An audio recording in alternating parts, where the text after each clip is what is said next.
everybody? Welcome to another Fresh Take. Vicky, how are you? I am doing good. Can't complain. Yeah.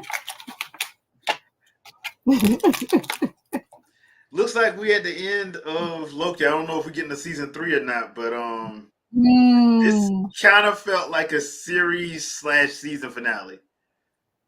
In all honesty, they wrapped pretty much. Season finale? Yeah, a series finale. Yeah. It kind of felt like that.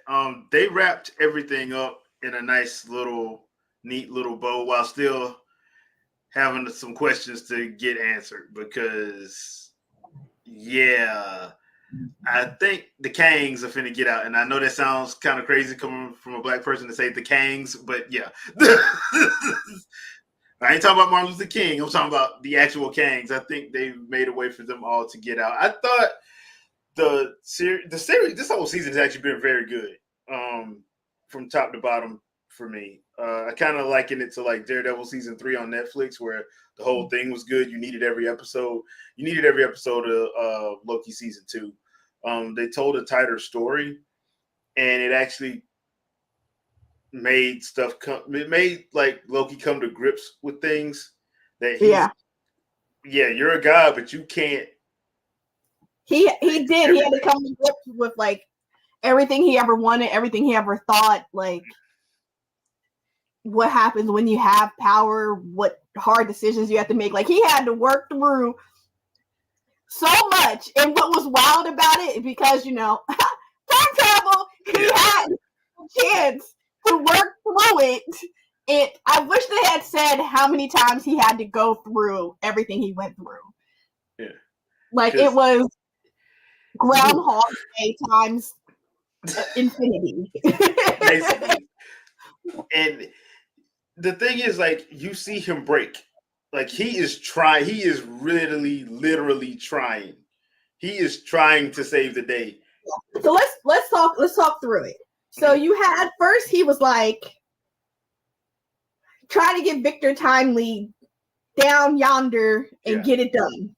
And he did it like 5,000 times before he finally got him there, pushed the button. And everything went through. Yeah. And in the end, it did not matter because you couldn't scale for infinity. Yeah. I was like, well, dang, true. Yeah. I was like, that, so he had to work through all that. And that's when he realized, and like talking to them, Sylvie was like, oh, it all started because I killed him. Really, dumb guy? Really? Really? Yes. You destroyed the world because of you. Yes. Yes. And so one thing before that, she still didn't want to take accountability, by the way. But yeah. She didn't want to blame him and everything. So then he was like, okay, I have to go back and stop her from killing him. I was like, true. Logical way of thinking. Yeah. And so when he goes back, so at that point in time, when they first meet him, Loki and Sylvie had developed a good bond and relationship. It felt like they understood each other. They knew each other. Yeah, for the most part. For the most part, right? Yeah. So when he all of a sudden goes blah, blah, blah, blah, and was like, no, like you can't kill him after she had sent him away. So he just poofed out of nowhere and was like, no, you can't kill him. I don't understand, like how just arrogant, know-it-all jerk is she when I sent you away and then poof, you're here. That should have made you stop and not kill him and listen to what Loki was actually saying. Like, that made me, like, I already was not liking her character, but when that happened, I was like, it was not like the two of them have first met. Makes sense. But this is like they had developed a partnership and a relationship up until this point. For him to be like, no, listen, I've been here. I've lived through this. This ends the world. Don't do this. And she's still like, I don't care. I'm doing it.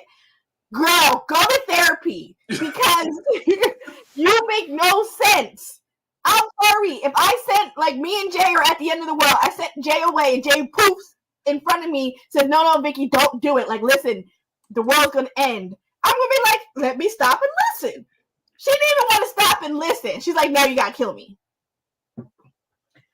See, this goes back to the Doctor Strange. I'm not meant to be the person who holds the button because I would kill her and I'll put myself in therapy, but I would kill her. Like, we're not going to keep fighting like he did. Like, he really tried. I would have to kill her. Like, the world's going to end because you're too stubborn. It's one thing when you're killing somebody. Like, I probably would be a little more hesitant in the Doctor Strange than I would be with the Sylvie moment. Doctor Strange, I understand not wanting to kill her because she didn't have control over it. It wasn't really her fault. Yeah. Sylvie is choosing to do all this and knowingly end the world. I wouldn't even. I would hope that I would hesitate for just a second and then do it. But I'm not sure I would hesitate all that long. You probably won't even notice the hesitation. I'll probably say, Jesus, forgive me, and then I'm killing her. Like, I would think after the 30th time I done went back and did it, I'm like, no, we're not doing this. We're not doing this because you clearly don't want to listen. And look, the thing I understand not liking the way they did Sylvie's character this season because she just would not take accountability for nothing. She just would not take it. Like at this point, dude, this is your fault. All this stuff that's happening is your fault, and you still acting like it's everybody else's fault. And I was trying to find a way to, like, okay, let me try to see if I can see it from her point of view. And there was no way I could come to a conclusion I could see it from her point of view. I just couldn't. Because I'm like, at some point you have to say, okay, wait a minute. If everything is unraveling because I killed him, then this is my fault. So I should be trying to help Loki fix it. Mm-hmm. Or at least you would think that. Now, I did love the back and forth that Loki and Kang had. And I mean, He Who Remains had. Because that whole, like, oh, you've been here before. You know, how many times do you think we had this conversation when he paused Sylvie his own time? Like, okay, all right. And he was actually trying to figure out how to stop it. Like, Loki was just trying to figure out how to stop it. And I thought that was so interesting. Like, the best thing about some of the Marvel streaming shows is those few episodes where they have a 1v1 between two of the main characters. Because sometimes those are written so well, you're like, dude, this is actually interesting. Like the one in Secret Invasion. No matter what you feel about Secret Invasion, when Rhodey and Nick had those two episodes where they was going back and forth, it was good. That was good. That was quality writing. Yeah. But you know what, real quick, because I saw somebody had shared it on Twitter, like they were ranking like the movies with the lowest Rotten Tomato scores or whatever, or the lowest Marvel Rotten Tomato. I didn't realize Secret Invasion was so low. I loved it. I thought it was amazing. Yeah. I don't understand. Like, I mean, I think people had the same gripes that I had with, like, he did all that. Like, I think it would have been a better storyline if he ended up being, like, a actual, like, son and he felt abandoned by his father. Yeah. The situation versus him just be like, you promised me a planet. Where's my planet? Yeah. I was like, I'm sorry, I was snapped. Yeah. I'm sorry that I can't magically invent a planet. I'm sorry that we had Thanos. We had all these other alien invasions. We had a lot of other crap going on. My bad. Yeah. But I gave you a safe space here until we can figure it out. Like, making a whole world for people takes more than, what was it, 10, 15 years? 15 years, yeah. I'm like, it might not happen. Like, reality is for you to get a whole new world, a whole new civilization. It might not happen in your lifetime. Yeah. If it's a human lifetime, it might not happen in a human lifetime. I'm sorry. Yeah. I don't, but whatever. So I didn't understand. Like, so I feel like they probably could have done better, but I don't think it was so bad. It should have been like in like the bottom 3. Yeah. I was like, whoa. Yeah. I didn't realize it was that bad. Yeah. But because we had the same issues with Secret Invasion, but like I think like what they have the issue with black folk. Yes, probably. But the thing is, when they do these like little 1v1 scenes, they actually write those damn near to perfection. Damn near. Mm-hmm. Because like I said, the one with him and He Who Remains, it was just like, dude, like you can keep doing this, it ain't gonna change nothing. Because what I'm stopping is something you're not gonna win. If they get out, y'all not gonna win. I already know because I looked. You're not gonna win. Which is gonna make it was like, so how many times have you been doing this? Like it was so fun. Like you gotta just you're gonna keep doing it, okay. All right. Well, I mean, hold on. Let's get her out of here right quick. Now let's talk. Right. I was like, well, keep going. Let me know. Yeah. So that whole thing, I'm like, okay, because they made it seem like he was crazy, but nah, he was just tired. He was still just tired. Which brings us to the actual end of the episode, where Loki finds his purpose. And listen, that was epic. Rocky music needs to be played. Like you felt like the Grinch when his heart grew. Like all those emotions in that moment when he was just like he just ran down the stairs, locked the thing, and I was because I kept saying in my head, I was like, he's gonna have to go out there. He's gonna have to go out there. I'm like, he's gonna have to go out there. Like I kept saying it throughout like the whole season. I was like, he's gonna have to go out there, and he did, and he went out there naked. And I was like concerned when like his clothes started ripping. I was like, are we gonna melt him? Yeah. Foolishness? Is he just gonna be like bare skin? Like is that what we're doing? Because I didn't see that happening. But then as his like dress shirt disappeared and then his cape came. Whoever did that, whoever programmed that, chef's kiss. That was beautiful. Oh my gosh. I was like that's when you are doing like a Rudy clapping. You're like clapping hard like this and standing up because it was so well done. And then as he's continuing to like work and like fight with like everything in his being, you see the horns like slowly come. I was like, oh, to the full height that they're supposed to be, not this little mess. Nah, they like full on, and he's like grabbing the timelines and infusing them with life. He was like, "You're not going to die." He kept grabbing them, and like it came like part of his cape as he kept walking up. And then magically there's stairs.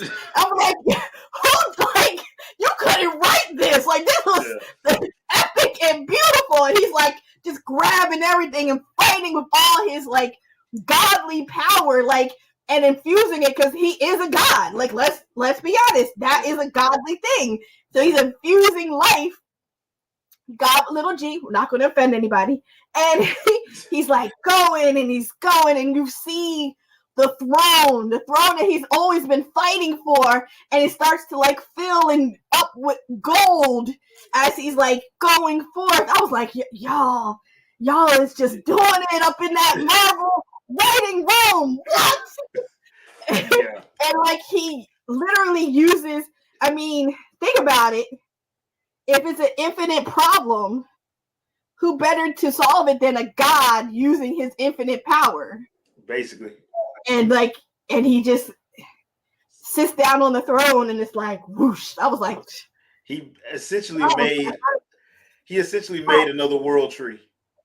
He made another world tree to save everybody. I was like, he used his life to build the oh my gosh, it was beautiful. Oh, I was like, y'all, stop. It's the great tattoo tree of Loki. Yeah, basically. Basically, I like, and they did do a very good job with that scene because it's not a short scene, but the way they play it out and the way they do it, you're like, wow, he really. And they didn't want him to do it. Like you see Sylvie, Mobius, Casey, Obi, they didn't want him to do it. Yeah. But like you said, you knew somebody was gonna have to go out there, and I'm like, dude, you're a god. Why don't you just go? That's what I've been saying also. Like, dude, you're a god. That radiation ain't gonna hurt you. Why don't you just go? And it literally didn't. And he did what he had to do, which was his glorious purpose. His purpose was to save that and basically become the anchor for everything. Because that's basically what he is. He's an anchor. Mm-hmm.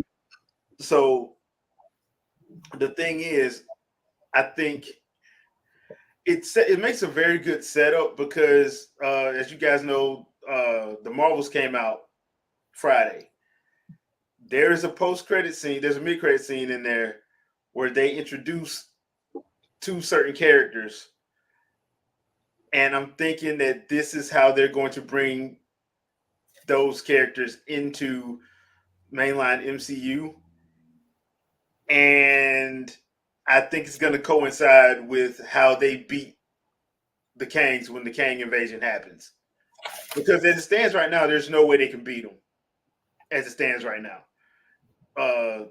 if the Council of Kang gets out of that little confinement, which they're pretty much going to get out of it, that was at the whole thing with the end of Ant-Man and Wasp, Quantumania. That was the whole thing with that. They're going to get out of it now that there's nobody there to, keep a lock on the cage. That's how they're going to beat them. Because the way He Who Remains kept making it seem like that timeline was the only timeline that they could live in. The other ones was all the ones where everybody died, but the other ones didn't have certain people in it. So I'm very interested in seeing where this goes. I think this show actually had it actually brings some stuff together, as well as gives a good little part for stuff going forward. Mm-hmm. So I thought the season was great, and this season finale this was. And if this is Tom Hiddleston's last run with Loki, he don't do nothing more. This was perfect. He literally does not need to do anything more. His character, his arc is done. That arc's done. Yeah, you went like when they kind of did a flashback of his life. Like you see how Loki was when we first met him to the Loki we see walking up the stairs, giving his life force to create safety for everybody else. Yeah. His character, probably out of all the MCU characters, had the biggest growth across the board. I'm trying to think, is there anybody else? Not really. No. I kind of liken it to Vegeta in Dragon Ball Z. Like in Dragon Ball Z, Vegeta's character arc is basically his character arc. The whole of Dragon Ball Z is his character arc. Because you see him go from an arrogant prince to basically a hero. And this is the same with Loki. Loki went from arrogant genocidal maniac to somebody who actually saved the entirety of the multiverse, essentially. Wow. By keeping them from getting destroyed and time getting wiped out. Yeah. The only thing I would say that I would have liked is if they would have had something with Chris Hemsworth in it. I would have liked that. That's true, because I don't know if he has a new contract, but I would have liked to just see them have at least one more. There needs to at least be a moment somewhere in which Chris Hemsworth, which Thor comes and realizes that his brother gave his life. There needs to be just somewhere, somehow, in some post-credit or wherever you want to sneak it in, because it doesn't need to be a full thing. It just needs to be you need that gut-wrenching moment when he realized, he saw his brother become better, whatever. But you need that moment in which he realizes his brother has achieved what needed to be done and gave his life for the existence of the world, of not the world, of the universe. Because like when he died in Infinity War, that was jacked up when they yeah. So, but I think I just would have liked. I really would have liked if they could have found a way to have Chris Hemsworth just show up as a cameo, just so they could have like one little. Because like when he kept time slipping, going to different people, I'm like, that's where I would have put it at. I would have put it where he could just.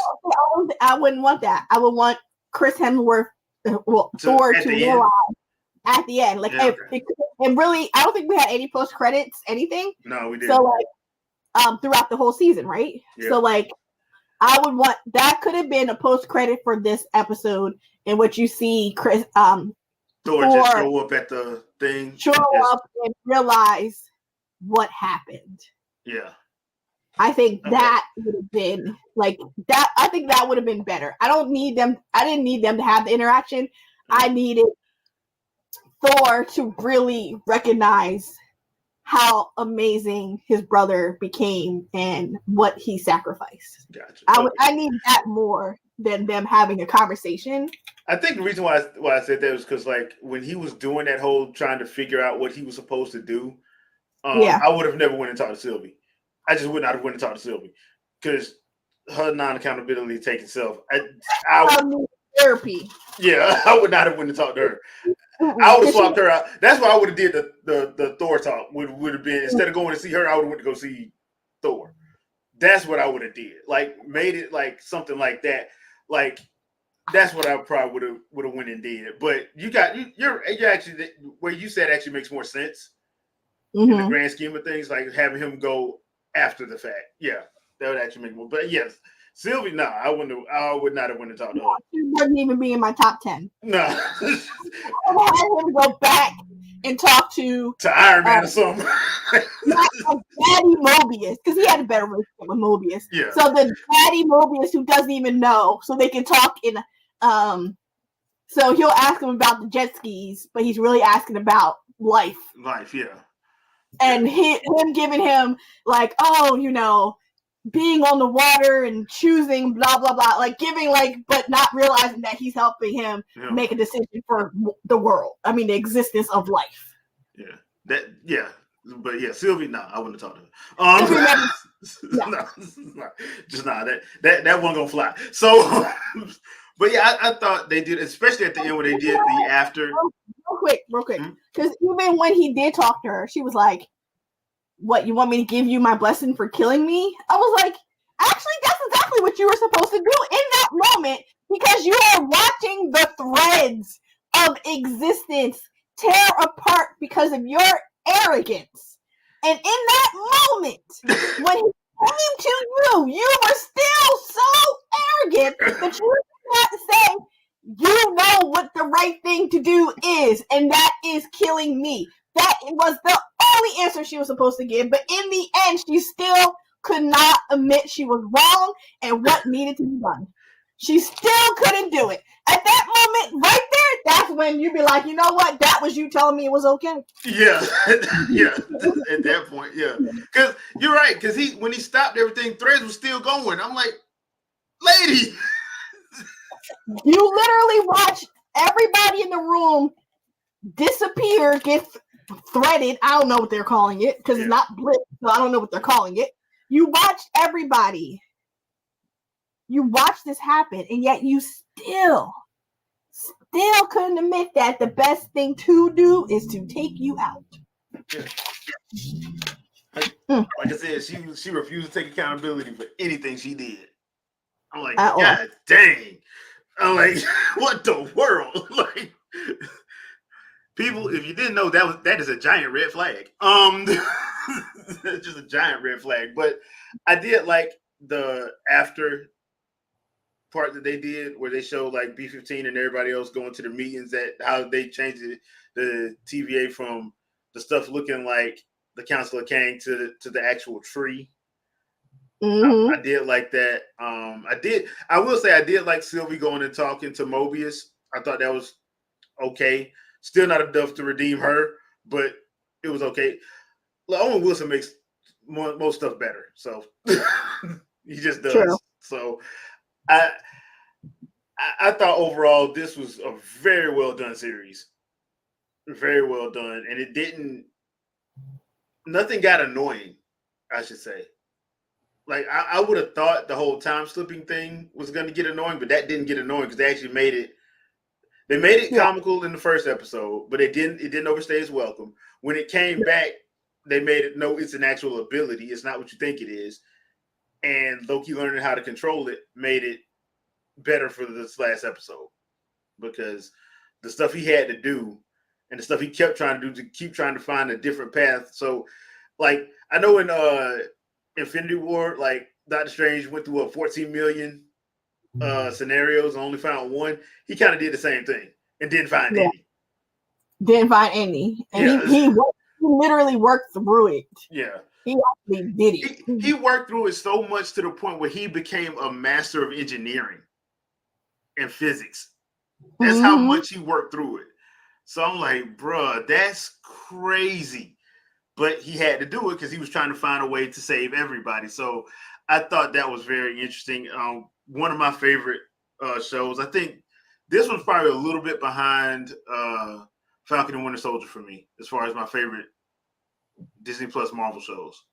I still think Falcon and Winter Soldier is a little bit better, but this is right up there because I enjoyed it. I enjoyed it a lot.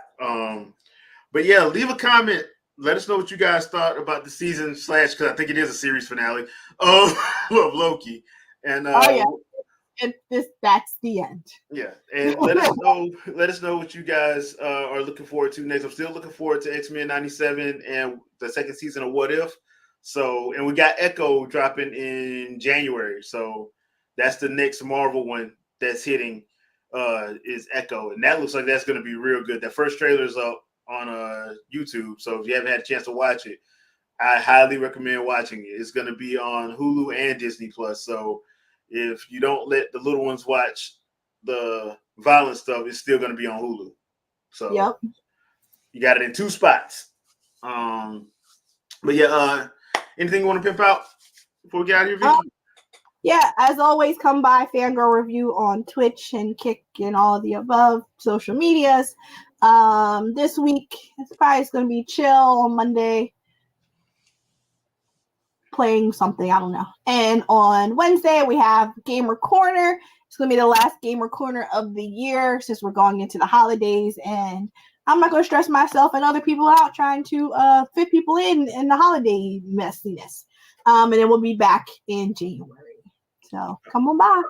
All righty. Don't forget, Winging the Podcast tonight at 7 p.m. Eastern Standard Time. Also, me and Vicky did a quick podcast Friday night about the Legend of Zelda movie that's being developed, that was announced, that's in production.